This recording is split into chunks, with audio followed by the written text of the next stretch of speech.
Hey besties, Monica Ferguson here and welcome to World Domination. This is a safe space for absolute legends who are bold enough and brave enough to go within, to recreate their belief system, to aim high, to chase their wildest dreams and become everything that they are destined to be. This is a space for people who are serious about growth, about healing. We talk about all things mind, body, spirit, and we have the courage to go further than most people even dare to dream. Welcome, let's get into it. Hey, beautiful people. Welcome to this week's episode of World Domination. And we've got our friend Stephen Burns back here to help us understand forgiveness. I know it's a big topic, but Stephen is from Scotland. He is the king of personal development with over 30,000 online students, 20 years experience with NLP and hypnosis. These are those deep unconscious tools that help to transform our world that I'm always harping on about with the subconscious mind. And so he knows how to create change. And so we're here today to talk about forgiveness. How do we let things go? How do we heal? How do we move on? How do we make sure that we don't drag the past into the present and into the future until the end of time because we haven't been able to resolve something? Tune in. This one is going to help you guys so much. Steve, my friend, welcome back.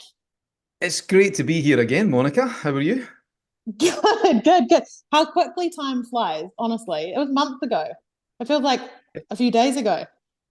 Has that been like, what, 5 weeks since we last spoke? More.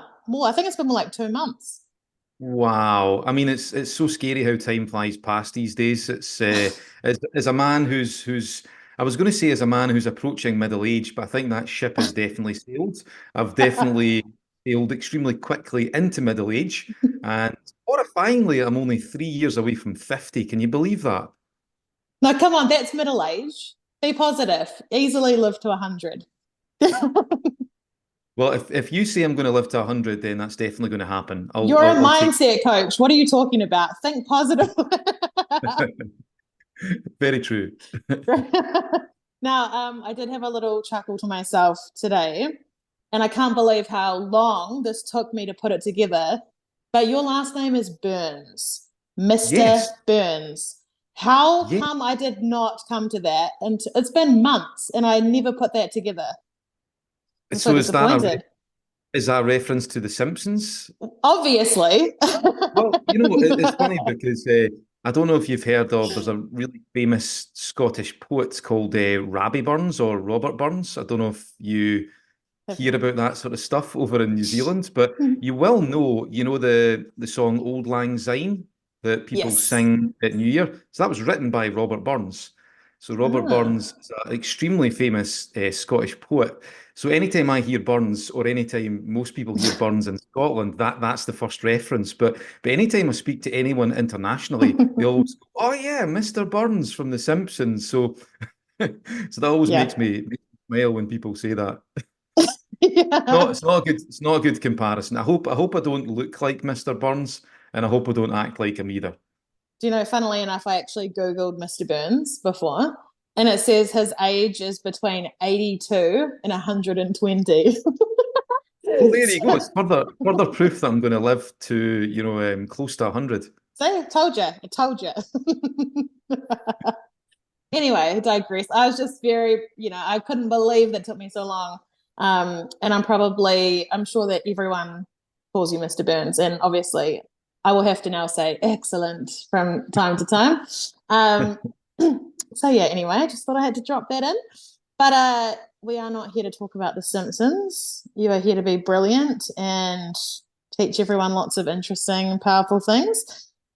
Which I love today's topic so much. And I actually don't think there's been an episode like this, but which is insane because this has been so important in my own journey. And I think a lot of people get it wrong. And I think a lot of people gloss over the depth of it, right? And actually understanding what it takes to truly heal and forgive and reprogram those beliefs and the fear and the pain and stuff, and not just dismiss things as superficial. So let us discuss forgiveness. Where did this inspiration come from for you as a topic?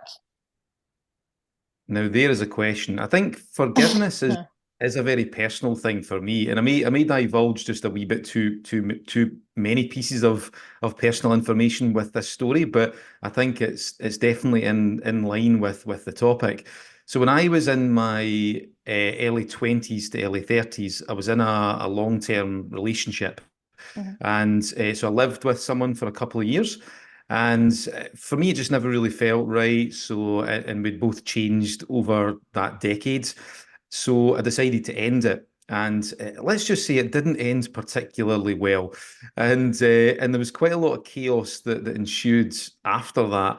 And there was a lot of pretty horrendous things happened to me over that period of time. I think the main one was that my ex-girlfriend decided it would be a good idea to basically like empty all of the bank accounts. So I lost in the region of roughly £15,000. I don't know what that is in your currency, but it's a lot of cash. It's a lot of money. It was a lot of money back then. As we established, it's about 16, 17 years ago.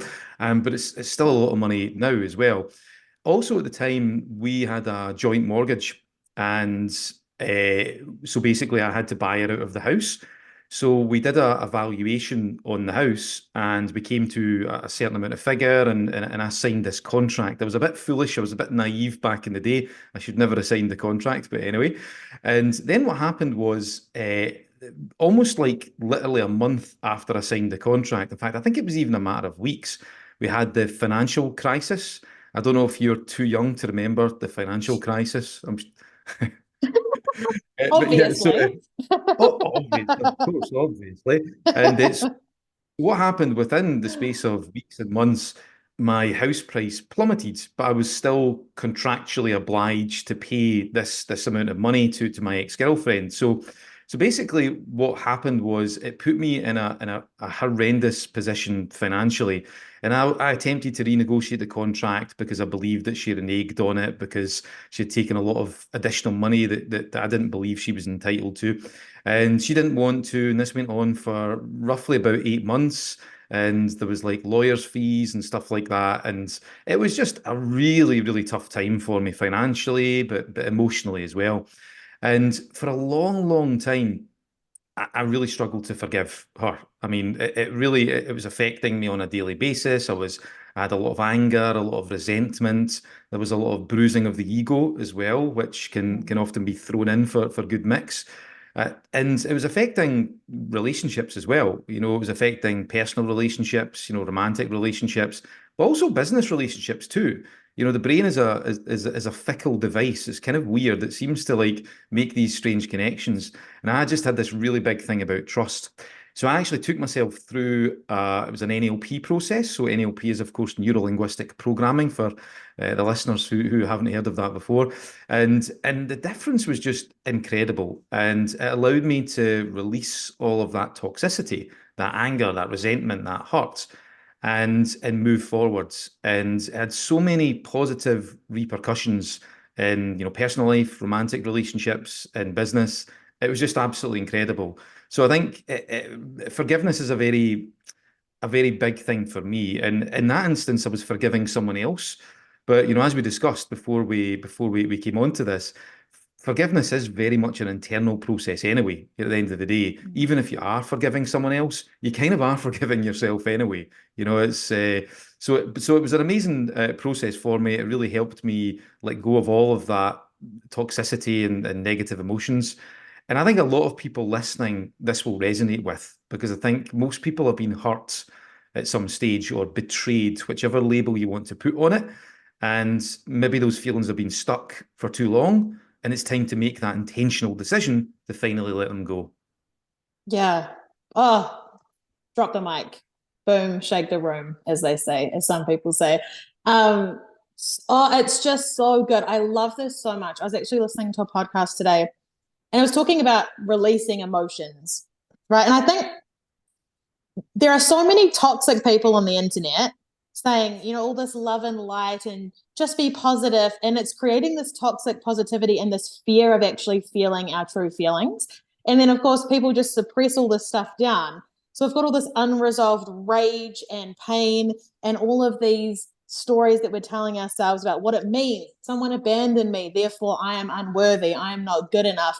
And it's like this, we have to bring it up and bring it out, right? Like, it's so important. It is so, so important. So we don't find ourselves 20 years from now sabotaging something because of what happened to us a long time ago. Indeed, and I love the term toxic positivity. I think that's great. That'd be a really good title for a book. I'm not sure how helpful that book would be, but I kind of like the title. It sounds very catchy. But it's very true. I mean, I know like when I first got involved in the sort of self-help, personal development industry, it was a long, long time ago. It was like, I mean, I started reading self-help books when I was like 17 years old, I think, 17, 18, and I'm now approaching 47. So I've read quite a few of them, and they after a while they say very similar things. But there was this one thing that really annoyed me, and that was the idea that you have to be all happy and cheery and positive all the time. And of course you want to be living life from a positive base. You want to be as happy as you possibly can. But it's okay to embrace negativity so that you can process those emotions in a healthy way. And I think that's what you're alluding to there, Monica. Yeah. Um, Totally. And I think there was one of the most ludicrous things that I ever read. In fact, I heard a speaker say this once. They said that you should basically make a list of people in your life.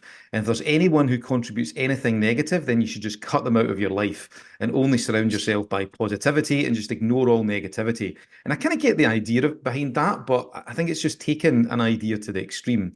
Because at the end of the day, as human beings, we learn from our negative experiences, don't we? If you didn't have a single bad experience in your life, then you would be a complete wuss. You wouldn't be able to handle the stresses and strains of life because you hadn't made those important learnings from those experiences. So I think it's really important to not so much embrace negativity, but allow it to sit for a while so that you can process what's going on in a healthy way, so that you can learn from the experience and then finally move on.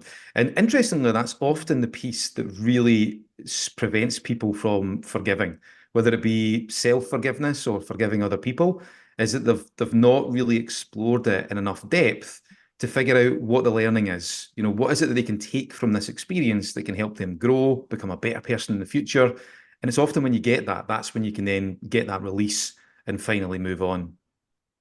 Yes, I love that. But that's the thing. Often we have to be very uncomfortable, right, to get to that point. Like, it's not nice if you've been really hurt or betrayed, or like you say, whatever language you want to use, to sit with that and feel everything, and to feel, the rejection or the pain or all that stuff is so gross. Let's be real. But I feel like this is one of the reasons I'm on this planet, is to have these sorts of conversations where we take the shame out of having human emotions. Because, like, as we know, that's what shifts us to the next level. Like, the ability to feel, to actually process it and release it out of our system. Like, actually, you can move through it very quickly. But I think, how often do we hold on to something for decades because we want to avoid 20 minutes of discomfort? And then it impacts our entire life. Like, it has blown my mind, some of the things that, like, for example, I was raised in a really violent household, right? Poverty. We had no electricity. We had no running water, heaps of violence. 10 years old, I remember the exact moment that I made many decisions. One, don't let anyone close to you. Right? It's not safe to be vulnerable. You can't trust anyone. Everyone leaves you. Men are dangerous. If you are heard and you speak and you say something that people don't like, there will be serious consequences. Like, they might kill you. So you can imagine, as I went to start my business, my podcast, how fun these triggers were to navigate. Because it's like, oh, I want to start a podcast. Why am I having a panic attack in my office? What's this about? Oh my God, because I'm going to say things that are going to trigger people and I'm going to be in actual danger. And I had to keep going back to my 10-year-old self to and rewire my whole nervous system. Like, I'm safe now. And it's happened. That moment has come up probably 100 times. Every time I shift to a new level of like being seen more, or, even this podcast, when it went onto the radio, I almost had a panic attack because I was like, oh my God, oh my God, more people are going to hear it, more people that might be upset with me, and I might be in danger.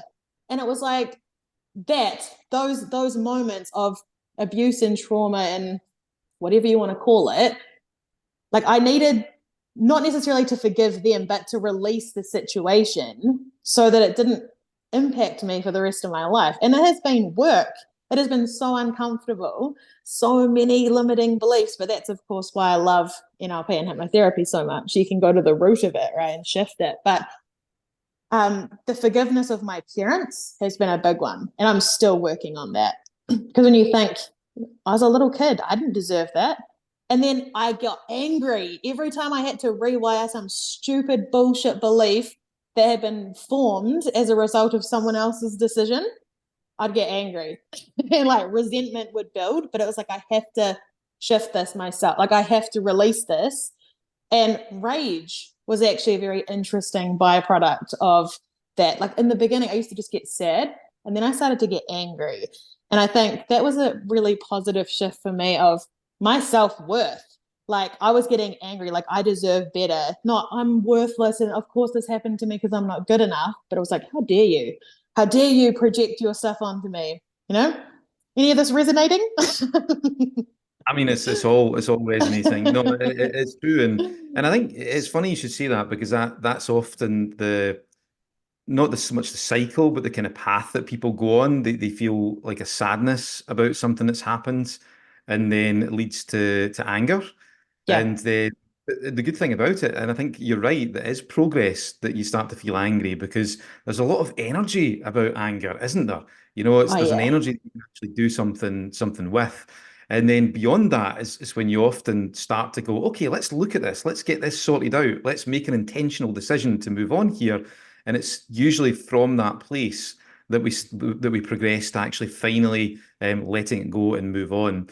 One of the things I Mm. love about what you said there was that you really view these bad experiences that you've had as a process. It's not something that's just happened to you and you're now completely paralyzed and powerless to do anything about it, but that you have has had the wisdom to be able to look back through older and wiser eyes and actually, got something from those experiences and let go. And I think that's a really crucial part of forgiveness. I read somewhere, I can't remember the name of the book. I think the author was a guy called Peter Levine, who talks about trauma. And he talks about how animals tend to deal with bad experiences in the wild. So what they do is they basically go off to like a secluded space and they actually physically shake off the Mm. trauma or they physically shake off the negativity. And that's it. They then just go about their day-to-day business. And if they didn't do that, they wouldn't survive. They would perish. Whereas Yeah. with human beings, we have this incredible ability to hold on to that stuff for like 5 years, 10 years, decades, potentially longer. And a lot of it is because we're not brave enough to actually, look at the emotions and actually, embrace them a little bit to process them in a healthy way. So I love that you've done that and you Mm. continually do that, and you see the whole thing as a work in progress.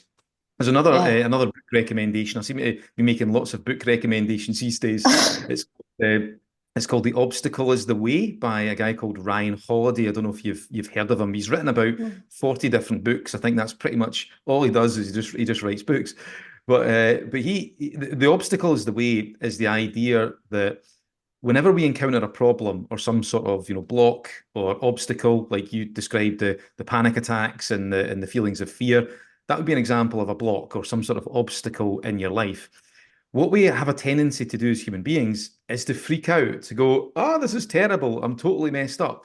And for me, this is one of the big issues I have with the way that we tend to approach mental health, is that we tend to look at it as if we are broken as human beings. And I absolutely, hate that analogy. I totally reject it, and I don't believe it's true. And one of the things that Ryan says in his book is that anytime we encounter one of these blocks, rather than running away, rather than freaking out, you want to use that as a springboard for the next step in your life, as a springboard for your future growth. And he gives lots of examples. One of the examples is Barack Obama when he first became the president of the US in his first campaign. And he encountered so many different blocks, so many different moments of adversity. And they always had the attitude that no matter what it was, it could be useful in some way. they have to use that to then further the campaign to take it to the next level. And I think it's a lovely metaphor for dealing with our own problems. I think we have to look at them in that way rather than trying to banish them and demonize them all the time. So I absolutely love that Yeah. you see it as a process and you really go for it. You definitely are fearless in tackling your fear. I don't know if that makes sense, but it kind of makes sense. Yeah, it does. I think that's the thing, like looking at emotion. This is something I've learned for myself anyway, is to be with something. And this kind of, I guess, comes off our last episode around meditation, right? Like being present with ourselves, being aware, being able to observe something without attaching a meaning to it. So noticing, holy shit, I am triggered AF. Like, oh my God, I feel so anxious, I feel so angry, I feel so insecure, whatever.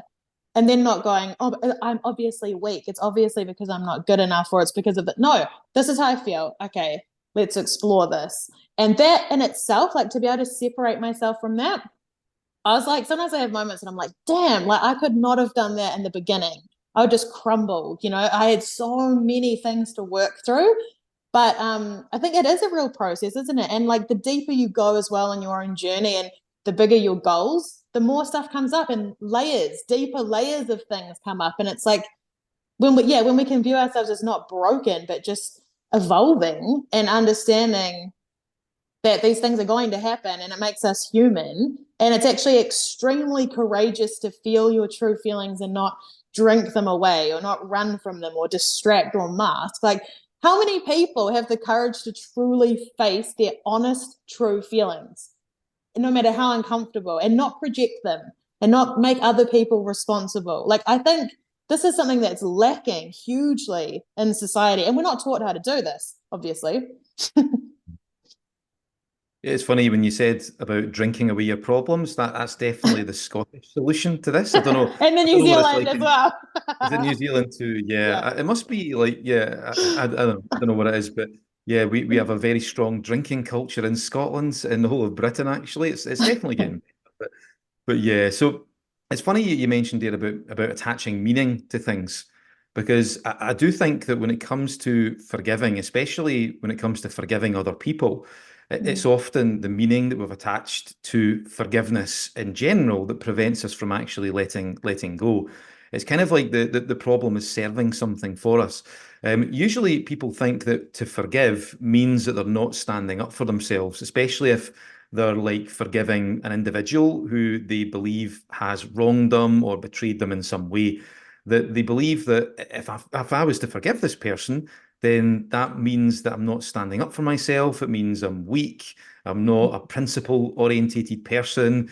And that's often the thing that prevents them from actually, forgiving in the first place. They don't get the okay just to let it go.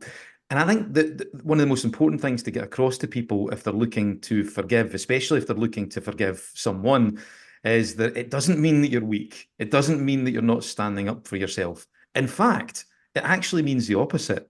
The fact that you can forgive someone means that you're strong because, Yeah. when they're going low, you're going high. I guess we're still on the Obama theme. That was a Michelle Obama quote. Yeah, yeah, yeah. And, but it's absolutely true, and I think just helping people reframe that inside their minds and appreciate that forgiveness is not like completely absolving the person of all responsibility.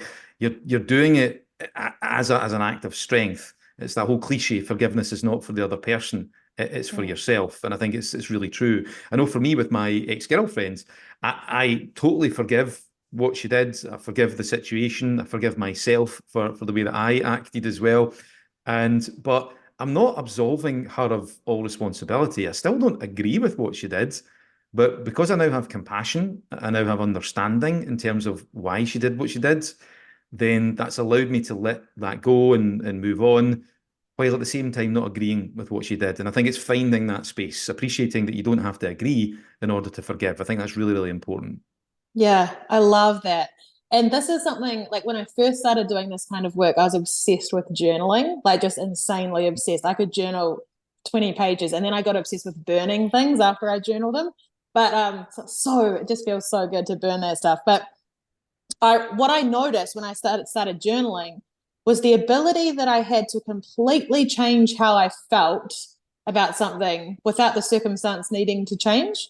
Like simply by reframing, like exactly what you just said, when you can have compassion, when you can view it from a different point of view. And often, like it's that thing of hurt people hurt, right? Most people don't set out intentionally to destroy your life, but people can only behave at the level that they're at. So, um, this is a process that I've gone through. My parents being the biggest one, but in other aspects, you can sort of go, I can see that person was really triggered or really going through something, and you can release it, and it frees yourself. You don't even need to have a conversation with that person necessarily, but it frees yourself from feeling, yeah, like rejected or hurt or like you weren't good enough or something like that, which wasn't even true at all. Just that little perspective shift, life changing. No, totally. I think it is a funny thing, isn't it? Like some people they hold on to resentments against someone for years.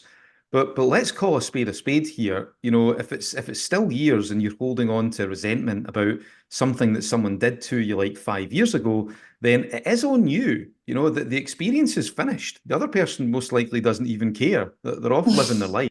So Yeah, you're the one that has ownership of that now. You're the one that's essentially doing that to yourself.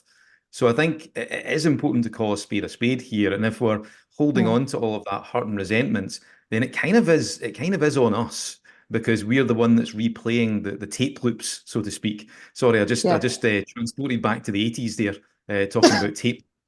Uh, your younger listeners, they'll be like, what's a What? tape?